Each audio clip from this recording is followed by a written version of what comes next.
Chotila Rajkot highway પરની હોટલમાં નાયબ કલેક્ટર એચ.ટી. મકવાણા દ્વારા આકસ્મિક તપાસ હાથ ધરાઈ। ચોટીલા રાજકોટ હાઈવે પર આવેલા હોટલ ખુશ્બુ અને હોટલ યુપી બિહાર પંજાબી પર નાની મોરડી ગામ ખાતે આવેલા બંને હોટલો પર નાયબ કલેક્ટર એચ.ટી. મકવાણા પ્રાંત ચોટીલા 2 અને તેઓની ટીમ દ્વારા આકસ્મિક રેડ પાડી તપાસણી કરતા બંને હોટલમાંથી મોટા પ્રમાણમાં જ્વલનશીલ પદાર્થ મળી આવેલ। બંને હોટલોમાંથી કુલ મળી જુદા જુદા 5 ટાંકાઓ મળી આવેલ છે તેમજ એક ટેન્કર પણ મળી આવેલ છે। કુલ મળી 37,700 લીટર બાયોડીઝલ ને અંકે એક ટેન્કર મળીને કુલ 39,71,200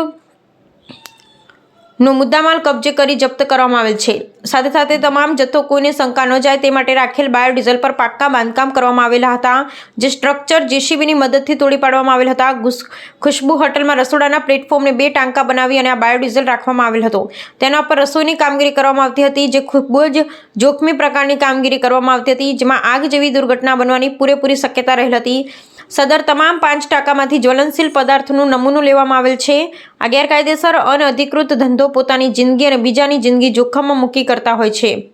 આગ જેવી દુર્ઘટના ફાટી નીકળવાની દુર્ઘટના બનવાની શક્યતા રહેલ હતી અને મોટા પ્રમાણમાં જાનહાનિ થવાની શક્યતા પણ રહેલ હતી, જેથી આ બંને હોટલોના માલિક જેમ કે યુપી બિહાર હોટલના માલિક જેઠુરભાઈ રામકુભાઈ ખાચર રહેવાસી ઠાકરિયાવી તાલુકો વાંકાનેર અને ખુશ્બુ હોટલના માલિક વિક્રમભાઈ જોરુભાઈ ધાંધલ રહેવાસી ખેરડી તાલુકો ચોટીલા બંને ઇસમો સામે બંને હોટલ સીલ કરી આગળની કાયદેસરની કાર્યવાહી હાથ ધરેલ છે। સદર કામગીરી દિવસે 4 વાગે ચાલુ કરેલ હતી અને મોડી રાત્રે સવારના 5 વાગ્યા સુધી ચાલેલ હતીની માહિતી પ્રાપ્ત થવા પામી છે।